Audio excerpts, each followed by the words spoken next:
आदाब, मैं हूं आपके साथ आमना फारूक और आप देख रहे हैं आवाज़ दी वॉइस।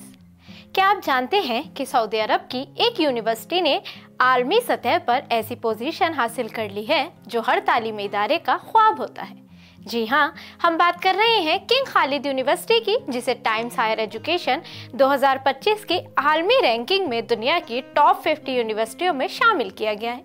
इसके साथ साथ ये यूनिवर्सिटी सऊदी अरब में पहले नंबर और अरब दुनिया में दूसरे नंबर पर रही, जो कि एक ज़बरदस्त कामयाबी है। यूनिवर्सिटी के नायब सदर बराए आला तालीम और साइंसी तहकीक डॉक्टर हामिद अलकरनी ने इस मौके पर कहा कि ये कामयाबी हमारे तालीमी निज़ाम और मयार की आलमी सतह पर पहचान है। उनके मुताबिक ये न सिर्फ असातिज़ा और तलबा की मेहनत का नतीजा है, बल्कि ये सऊदी विज़न 2030 के अहदाफ का भी हिस्सा है।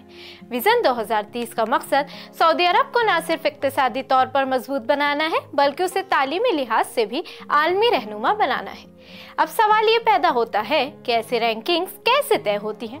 टाइम्स हायर एजुकेशन के मुताबिक किसी भी यूनिवर्सिटी को 4 बुनियादी उसूलों पर जांचा जाता है: तदरीसी मयार, बैनुल अक़वामी तलबा की मौजूदगी, तहकीकी सरगर्मियों का मयार और आलमी साख।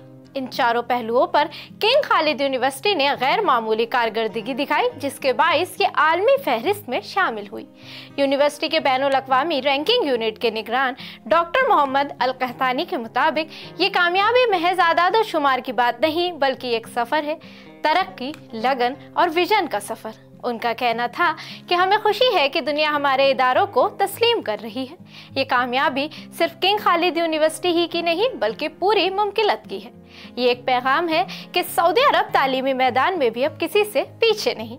ये कामयाबी सिर्फ किंग खालिद यूनिवर्सिटी की नहीं, बल्कि पूरे सऊदी अरब के रोशन तालीमी मुस्तकबिल की एक झलक है। ये इस बात का सबूत है कि अगर विजन वाज़ेह हो, क़यादत मुखलिस हो और तुलबा असातिज़ा मेहनत करने वाले हों, तो कामयाबी खुद रास्ता बना लेती है। आज किंग खालिद यूनिवर्सिटी ने जो मकाम हासिल किया है, वो सिर्फ एक संग मील नहीं, बल्कि आने वाली नस्लों के लिए एक मशाल राह है। ये हमें याद दिलाती है कि इल्म ही वो ताकत है जो कौमों को बुलंदियों तक ले जाती है।